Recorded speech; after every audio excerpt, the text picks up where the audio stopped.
It's been some rough winter driving. A school activity moves into the second part of its season. How trains help grow Aberdeen. Golden Eagles soccer players take their practice indoors. And a recap of this week's top stories in Espanol. Hi, I'm Jason Lopez Martinez. And I'm Courtney Thorstensen, and you're watching Eagle Zone. The third term of the school year is here, and it follows a crazy end to term 2.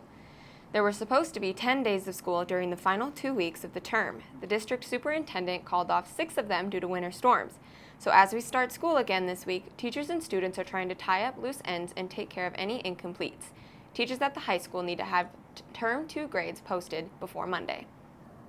And those winter storms disrupted travel during winter break. We've had some warm weather to help clear roads, sidewalks, and parking lots, but you can still find your packed snow and ice. Eagle Zone's Isaiah Sharp talked with the Highway Patrol. He joins us with this story. Isaiah? With winter weather comes a whole new set of problems on the road, leaving drivers to practice more caution. Joel Sada is a trooper with the Highway Patrol. It makes the roadways slippery and adds a little bit of disadvantage to the drivers in being able to control their vehicles. Vehicle control is a major issue when it comes to the winter weather. As Dalen Barnes explains, he's lost control on the road several times. I have faced fishtailing into a ditch 2 times. We could be going from one call to the next, all crashes. So it really depends on what kind of a winter we have. I've seen quite a few car accidents, probably 4 or 5. I haven't been in any actual car accidents, just kind of slid off the road, almost got into one. Make sure that you always have a charged cell phone, you have a winter survival kit. You always let the people know when you're leaving and what time you're going to be there, so that if something happens, they can notify authorities to start looking for you. Always go slow, and it's always better to brake a lot sooner than a lot later. Braking a lot sooner in the winter is important, as winter weather can increase your stopping distance up to 3 times. Thanks, Isaiah. To find road reports before venturing out, you can call 511, visit sd511.org, or get the app. The weather has also thrown off extracurricular activity schedules. One group that's competing this winter is Oral Interp. It's between 2 parts of its season right now, and Interpers are doing well so far. Eagle Zone's Zoe Stuckey joins us with an update. Zoe? National season has now started. Oral Interpers are back from state, with 4 of the 7 performances earning superior ratings. We had a lot of fun. It was just fun bonding with the kids and spending time and watching all their pieces, and The season has gone well so far. They have a new head coach. I've had so much help from Ms. Ferricks and the former head coach, Ms. Lauswald. It's actually been amazing, and the kids have made it really good too, so far, but yeah. Riley McNeil was an oral interpreter as a student in a small school. She's enjoying her experience of coaching in a big school. So I'm really excited to see the different side of it, and to just be with the kids too. I'm really excited for just everything that's to come from it. the kids and hanging out with the coaches and just spending time on some of the trips. With state behind them, the team is now looking towards nationals to see how many students may qualify. Sadie Rapp is a senior and has been working hard toward that goal. Favorite category is drama, because I've just been doing it like all these years. The Interpers are excited to see how the season is going to end. The national qualifying tournament is in February. Thanks, Zoe. The debate team is also competing this winter as it hopes to keep its state champion streak alive. I'll talk with the team's coach and some competitors on a future show.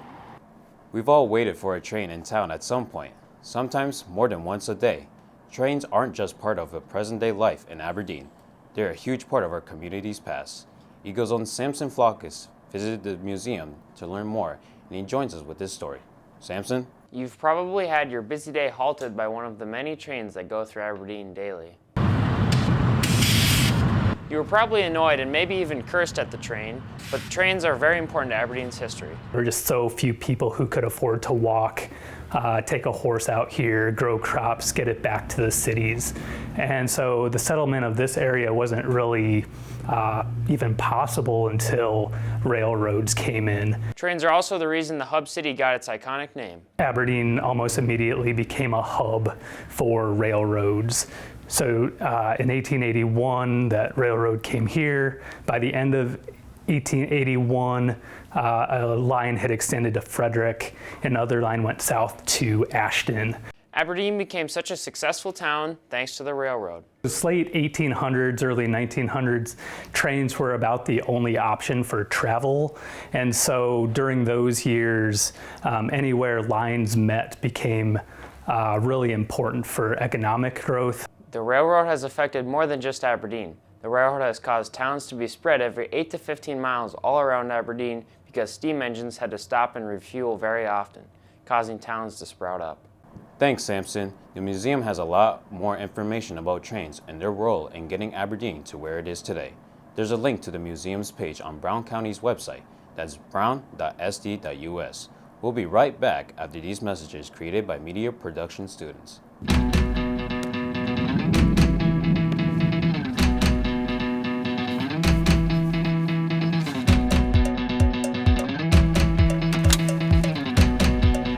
Yo, why'd you pick that up? Bro, garbage stays in the trash. Whoa, what are you doing? Garbage stays in the trash.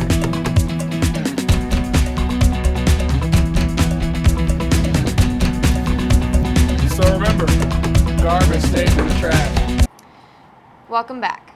Sports seasons have been disrupted by weather, but Eagle Zone's Austin Erickson joins us with what we know so far. Austin? We were supposed to have highlights for you this week, but weather disrupted games again. This time it was a snowstorm in Sioux Falls that prevented the basketball teams from taking on Washington. Those games are rescheduled for later this week, so we should have highlights for you on the next show. But that's also what we said on our last show, so we'll see. Moving on to something we can cover, athletes for a fall sport are staying in shape during the winter season. Soccer players are taking the game indoors. Eagle Zone's Ethan Stockert joins us with that story. Ethan? Snow is outside, soccer is inside. Colin Umstead is in indoor soccer.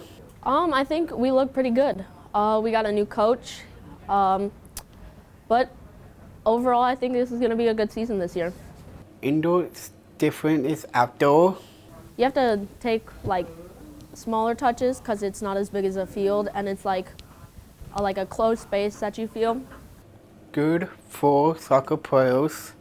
I think indoor helps you take those smaller touches and helps you with like movement around the field without the ball and with the ball.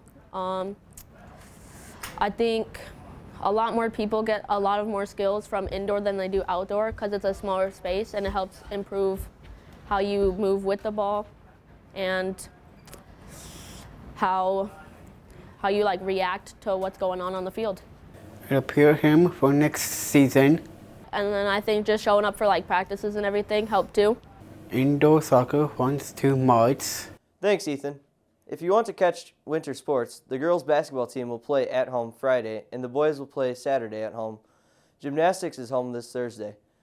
You can see updated schedule information on the Central High School website. And now, moving on from Central Sports, there's an exciting game you can watch with NDSU and SDSU in the FCS Championship. That game is in Frisco, Texas. If you're looking for a place where there might be a little tension over that game, go and see the counselors, where you'll find die-hard fans on both sides working right next to each other. I'm staying neutral on this one, but I think the Bison are going to win. Back to you. Thanks, Austin. We'll try something new for you each week on Eagle Zone. Jason is here, and because he's the only one who can do it, he'll be recapping the news in Spanish. Jason? Gracias, Courtney. Empieza la segunda mitad de año escolar. La clima interrumpió la primera mitad y ya perdimos 7 días de escuela. Las calles todavía tienen hielo y nieve. Tenemos que manejar despacio. Respuesta policial a más accidentes en el invierno. El equipo de interpretación oral compitió bien en su evento estatal. Los estudiantes están practicando para la próxima competencia nacional. Los trenes son importantes para Aberdeen. Los trenes ayudan al crecimiento de la ciudad y los jugadores de fútbol practican arento durante el invierno. El equipo quiere mejorar para el próximo año escolar. Thanks, Jason. That's all for this episode of Eagle Zone. You can always watch our stories whenever you want by scrolling down to the Eagle Zone section of the school district website. That's aberdeen.k12.sd.us. We leave it this week with a look at students coming back to school after winter break. With Eagle Zone, it's your boy, Jason Lopez Martinez. And I'm Courtney Thurstonson. See you next week.